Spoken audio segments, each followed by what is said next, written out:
I couldn't wait to see you. This view is almost as... I'm Owen Hartley. I'm 31 years old, and for the last 6 years, the only things I've actually owned outright are the calluses on my palms and a stack of invoices I haven't been able to pay off. My shop sits on a quiet stretch just off the highway in Fallon, Nevada. 2 service bays, a lift I bought used from a salvage yard outside Carson City, and a hand-painted sign that's been fading since the year I opened. I never went to trade school. I learned engines the way most guys around here learn them, by taking apart what's broken until it stops being a mystery. I know the sound a transmission makes right before it gives out. I know how to read a knock in an engine block the way other people read a sentence. That knowledge is the only inheritance I ever got. 3 months ago, a development company out of Reno bought the whole block my shop sits on. They want it gone, flattened for a strip of retail storefronts and a coffee chain that'll look the same as every other coffee chain in northern Nevada. My lease still has 14 months left on it, so they can't just hand me a box and tell me to clear out. What they can do, and what they did, is build a case against me. Noise complaints nobody filed. Photographs of oil stains that supposedly violate the property agreement. A claim that I've been late on rent 3 months running, which isn't true, but proving it true costs money I don't have a lot of. If I lose the hearing, I lose the shop. If I lose the shop, I lose the only thing standing between me and starting over from zero. Again, at 31, with nothing. I don't talk about any of this much. There's no one around in the evenings to tell. I wake up before the sun most mornings, not because I love mornings, but because the quiet feels less heavy with something to do in it. I open the bay doors, run diagnostics, change oil, replace brake pads, and somewhere in the middle of the day, I stop and do the math in my head, again, on what I owe and what I've got left. At night, I sit at the little folding table in the back room I sleep in and go through the case file my buddy Patterson, who's representing me for next to nothing, keeps sending over. Photocopies, highlighted paragraphs, a hearing date circled in red on a calendar from the auto parts store. That Friday night, I'd put in close to 14 hours, and the rain started right around the time I locked up. By the time I pulled onto Route 50, heading toward Reno on the stretch they call the loneliest road in America, it was coming down hard enough that my wipers couldn't keep up, and my eyes were doing that thing where they want to close whether I let them or not. That's when I saw the hazard lights. A black SUV, newer than anything I'll ever own, was angled half onto the shoulder, lights blinking weak and slow like the battery itself was running out of patience. 2 women stood beside it in the downpour, soaked through, one of them waving at every car that passed and kept passing. I almost did the same thing. I was tired. I had my own disaster waiting for me on Monday morning. But something about the way they were standing there, like they'd already stopped expecting anyone to stop, made my foot come off the gas before I'd even decided to.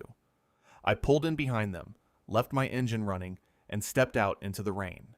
The rain hit me like something with weight to it, soaking through my shirt in the time it took to walk around the hood. I popped it open and leaned in with my phone flashlight shaking between 2 fingers. It didn't take long to see the problem. The battery terminals were corroded white and crusted, the connections loose enough that the whole charging system had probably been struggling for weeks before tonight finished it off. The alternator belt looked original to the car, glazed and slipping. None of that was a fix you could do roadside, in the dark, in a storm like this. Not without tools, not without dry hands. I straightened up and wiped the rain out of my eyes. "It's not starting again tonight," I said. Not safely, anyway. The older woman just nodded once, like she'd already guessed that, and was only waiting to hear someone else say it.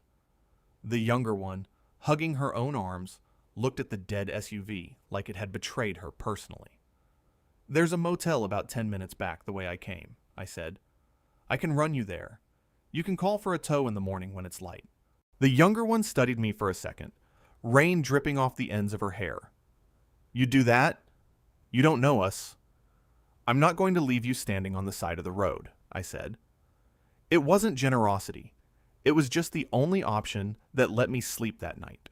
They grabbed 2 bags from the back seat, and I held the door for them, like the inside of my Honda was something worth being polite about, even with a toolbox sliding around in the back and a stack of invoices I hadn't gotten around to throwing out.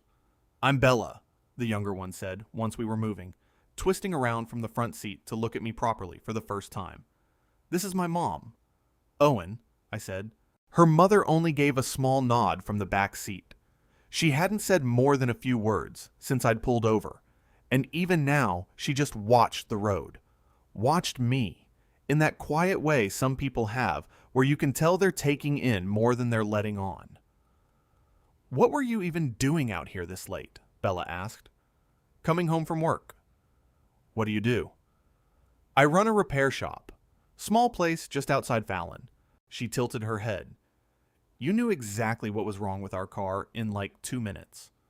Corroded terminals, dying alternator. Not hard to diagnose.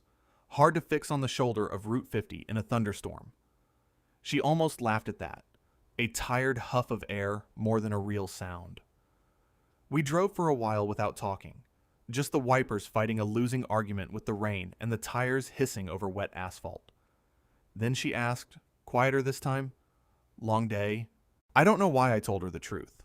Maybe because it was dark, and she was a stranger, and strangers are easier to be honest with than people who'll still know you tomorrow. 14 hours, more or less. I've got a hearing Monday morning that could end with me losing my shop. Losing it how? There's a development company out of Reno bought the land my place sits on. They want me out before my lease is up, so they're suing to break the contract early. Made up some violations that aren't true. I kept my eyes on the road. If I lose, I'm still on the hook for about $22,000 in equipment I financed. On top of rent that's just under $2,000 a month, I won't have a building to make back. In the rear view, I caught the mother's eyes for just a second. She didn't say anything. She just listened, the way some people listen when they're used to hearing things that matter and deciding later what to do with them. I didn't think much of it. I figured she was just tired. Same as me. Same as her daughter. 3 strangers stuck together in a storm with nothing better to do than half listen to each other's lives. "That's not fair," Bella said. "If your lease isn't up, how can they just decide to break it?" "Because they've got lawyers who do this for a living, and I've got a friend doing me a favor for $3,000 he probably won't fully collect on." I shrugged, mostly for my own benefit. Fair isn't really part of the equation when one side has that much more money than the other. Nobody answered that. The silence that followed wasn't uncomfortable, exactly. It just sat there with us the rest of the way, heavier than the rain. When we pulled under the motel awning, I helped them get their bags inside, without getting soaked twice. Bella turned back at the door. "Thank you for stopping. Most people didn't even slow down." "Wasn't going to leave you out there," I said again, because it was the only true thing I had. Her mother paused in the doorway a second longer than necessary, looking back at me with an expression I couldn't read in the dark and the rain. Then she said, "Good night." Quiet and even, and that was all. I didn't think about either of them again until Monday morning. I had a hearing to survive. The county courthouse smelled like every courthouse does. Old paper and floor polish and nerves nobody bothers to hide well. I sat at the defendant's table in the one collared shirt I own that doesn't have an oil stain on it, and Patterson sat beside me flipping through a folder for the 3rd time, like the answers might have changed since the last time he read it. "Just tell the truth when they ask you something," he said. "We've got the lease. We've got the bank statements. Stay calm." I nodded, even though my hands were doing a slow, steady shake under the table that I didn't think anyone could see. "All rise," the bailiff called. "The 3rd Judicial District Court is now in session. The Honorable Victoria Pierce presiding." I stood up out of habit before my brain had caught all the way up. Then the door behind the bench opened, and the woman who walked through it was the same woman who'd stood in my back seat Friday night, soaked to the skin, watching the road over my shoulder. My stomach dropped somewhere south of my boots. She took her seat, opened the file in front of her, and her eyes stopped on my name for half a second longer than they needed to. When she looked up, there was no surprise on her face at all. which told me she'd already known, probably since the bailiff handed her the docket that morning. "Before we begin," she said, and the room went quiet. In that particular way, rooms go quiet when something unplanned is about to happen. "I want to put something on the record." Davidson, the development company's lawyer, half rose out of his chair like he already smelled trouble. "This past Friday evening," Judge Pierce continued, "my daughter and I were stranded on Route 50 with a disabled vehicle. The defendant, Mr. Hartley, stopped to assist us and arranged transportation to a motel. At the time, neither of us were aware of each other's identities, and the contact was brief and entirely unrelated to the matter before this court." She looked from Davidson to Patterson, even and unhurried. "I'm disclosing this so both sides have the opportunity to request my recusal if you believe it's warranted." Davidson stood the rest of the way. "Your Honor, given the nature of the contact, the plaintiff would ask the court to consider recusal." Patterson didn't move from his chair. "The defense has no objection to the court continuing, Your Honor." Judge Pierce considered that for a moment, her pen tapping once against the folder. The contact in question involved no discussion of this case, no exchange of identifying information beyond first names, and concluded before either party was aware of the other's role in this proceeding. "I don't find grounds for recusal, but in the interest of fairness to both sides, I'll be reviewing the full evidentiary record personally before we proceed to argument. We'll take a recess." The gavel came down lighter than I expected, given how loud it sounded in my chest. I didn't see her again until after the recess, but Patterson told me later what he'd heard from the clerk, that she'd had the entire case file pulled to her chambers and gone through every page herself, photograph by photograph, line by line. She found that the pictures the development company submitted as evidence of code violations didn't match the address of my shop at all. Different building, different street, not even close. And the payment records they'd used to claim I was 3 months behind didn't match my bank statements, which showed every payment going out on time to the day. I didn't know any of that yet, sitting at the defendant's table, with my hands still doing that slow shake. All I knew was that the woman from the back seat of my car was now the only person standing between me and losing everything I had left, and she had every reason in the world to walk away from this case clean, and she hadn't. When the recess ended and we filed back into the courtroom, something in the air had shifted. I couldn't have told you what exactly, except that Davidson didn't look quite as comfortable settling back into his chair, and Judge Pierce's face had gone very still in the particular way still faces go, right before they stop being patient. "You may proceed, counsel," she said. Davidson stood and walked through the noise complaints first, reading off dates and descriptions in a voice that was smooth, right up until it wasn't. Excessive engine noise after hours. Oil runoff into the storm drain behind the property. 3 months of late rent. He laid it out like a man reading a grocery list. Like none of it needed defending, because none of it had ever been questioned before. Judge Pierce let him finish. Then she picked up the first photograph from the folder in front of her and held it up. Not for the room, just for him. "Mr. Davidson, can you confirm the date this photograph was taken?" He blinked. "I'd have to check with the property management company, Your Honor." "Who took it?" "I believe it was submitted by their field inspector." "Can you confirm the exact address shown in the image?" He hesitated, and that hesitation said more than anything he could have answered with. "I don't have that information in front of me right now."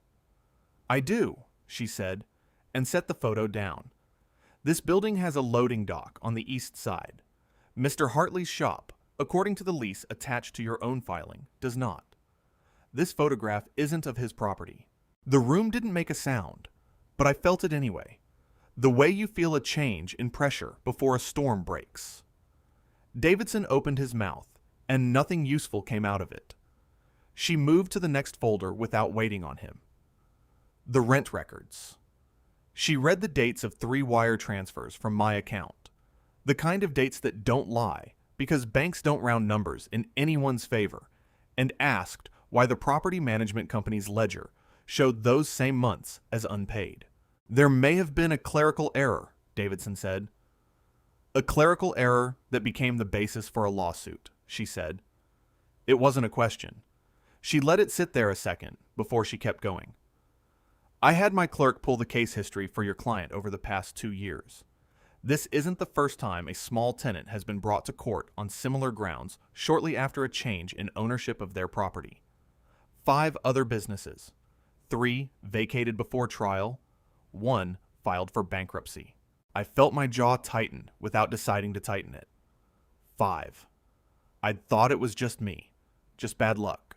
Just a small guy in the wrong spot on somebody's map. Hearing the number out loud made something in my chest go cold. And then, underneath the cold, something close to anger I hadn't let myself feel yet, because I'd been too busy being scared. The man sitting beside Davidson, the actual representative from the development company, leaned forward like he wanted to fix what his lawyer hadn't managed to. Your Honor, with respect, this isn't about any of that. We're simply trying to bring the property up to the standard the redevelopment plan requires. So the issue isn't the noise, or the runoff, or the rent. He hesitated half a second too long. His shop just doesn't fit the redevelopment vision for that corridor.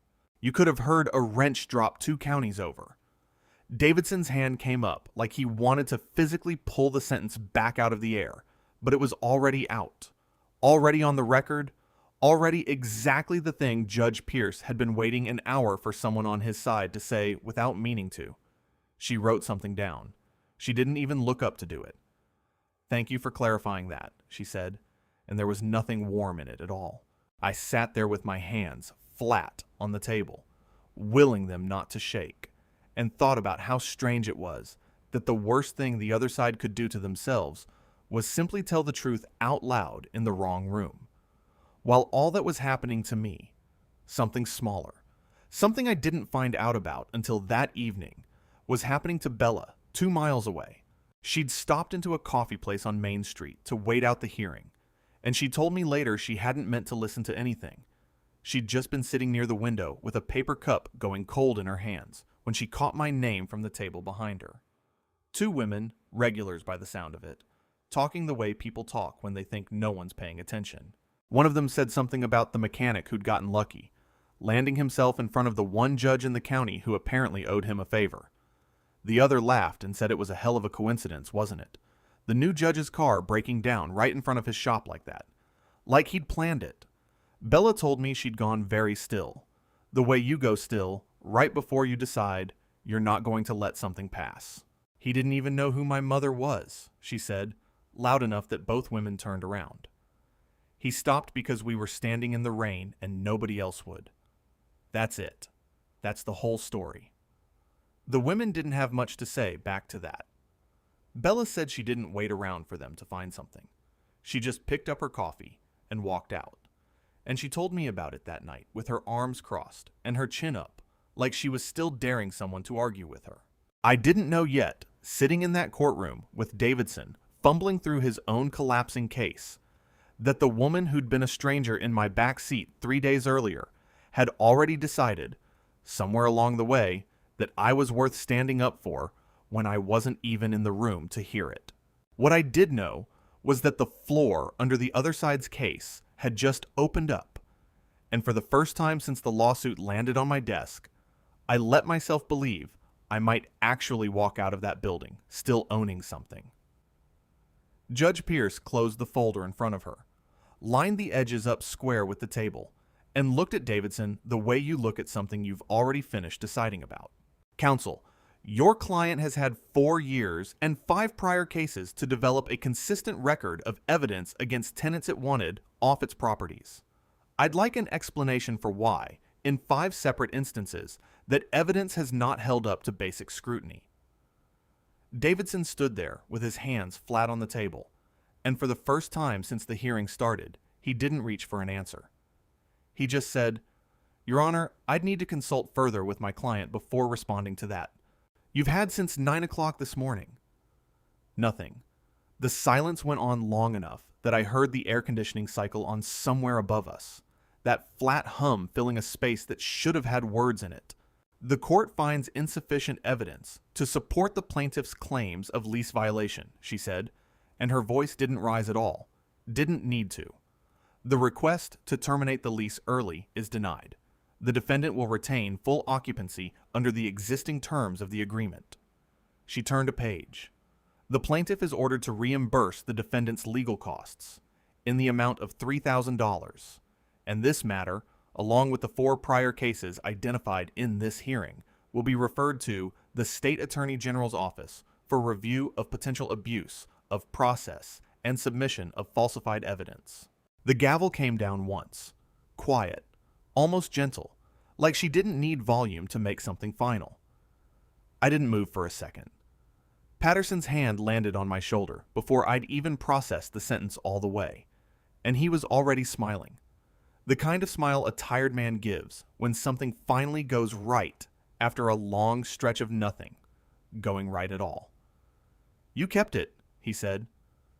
"I kept it," I repeated back, like saying it again would make it more true.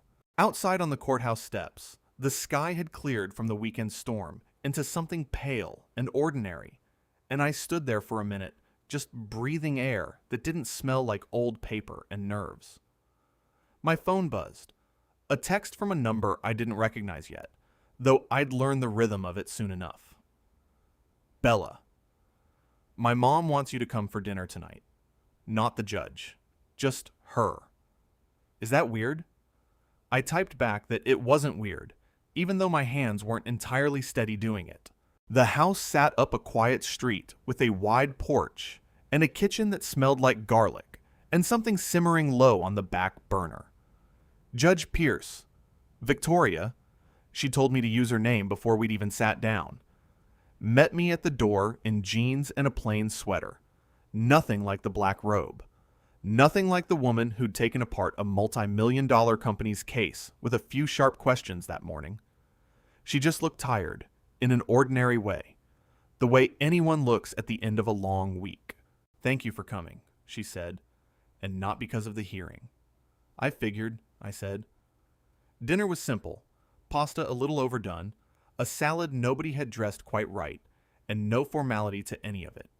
Bella did most of the talking at first, the way people do when there's something underneath the conversation they're circling around without landing on yet. It was somewhere between the main course and clearing the plates that she finally said it outright. "The night the car broke down," she said, looking at her mother instead of me, "we'd been fighting. In the car, before it died.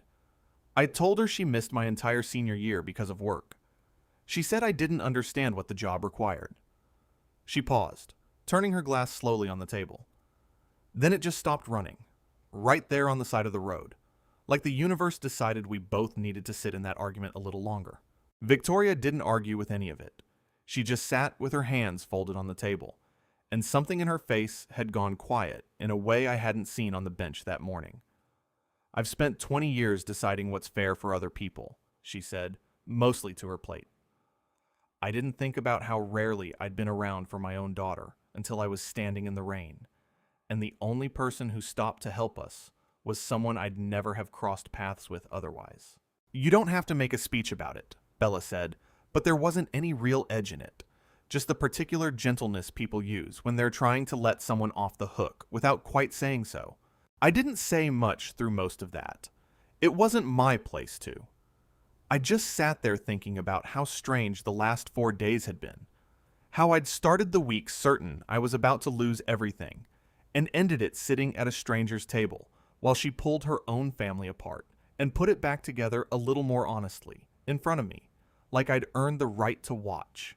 Later, when Victoria had gone to put the kettle on, Bella walked me out onto the porch. The evening had gone soft and gold the way evenings do out here when the heat finally breaks, and for a second neither of us said anything. "You didn't have to keep stopping to help us," she said. "The car, the hearing, any of it."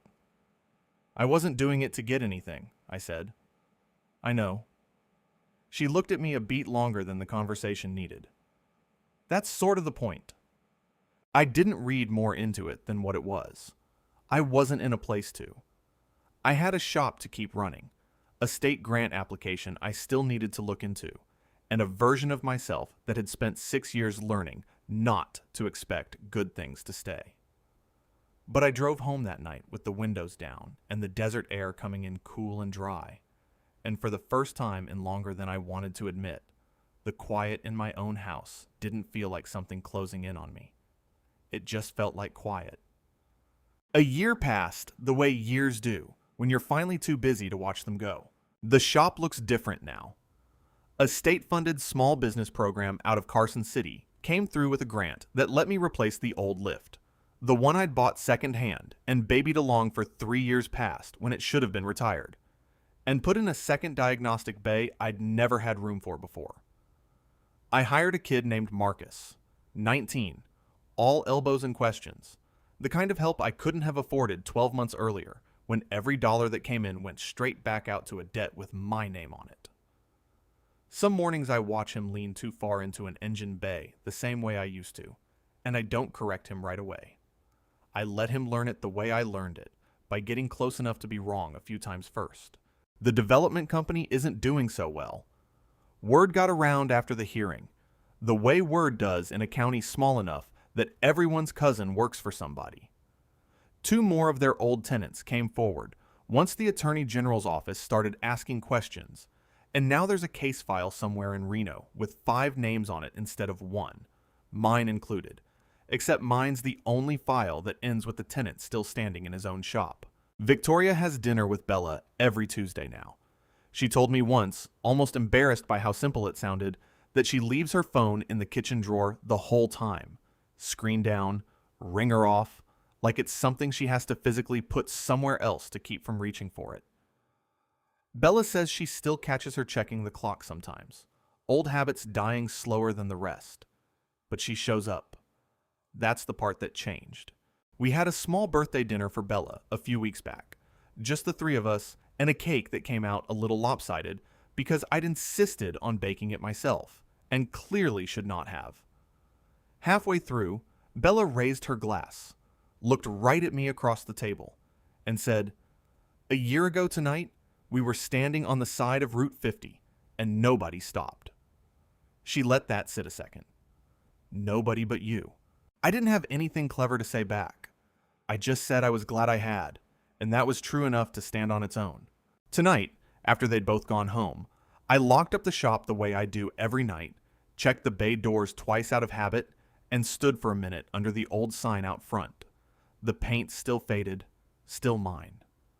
I thought about that Friday on Route 50, how close I'd come to just driving past, how tired I'd been, how easy it would have been to keep my foot on the gas and let somebody else be the one who stopped. Kindness doesn't disappear. It just waits somewhere, quiet, patient, until the day it finds its way back to you. Thank you for watching this Amora Stories video. If this story stayed with you, we'd love for you to like, subscribe, and join us for the next one.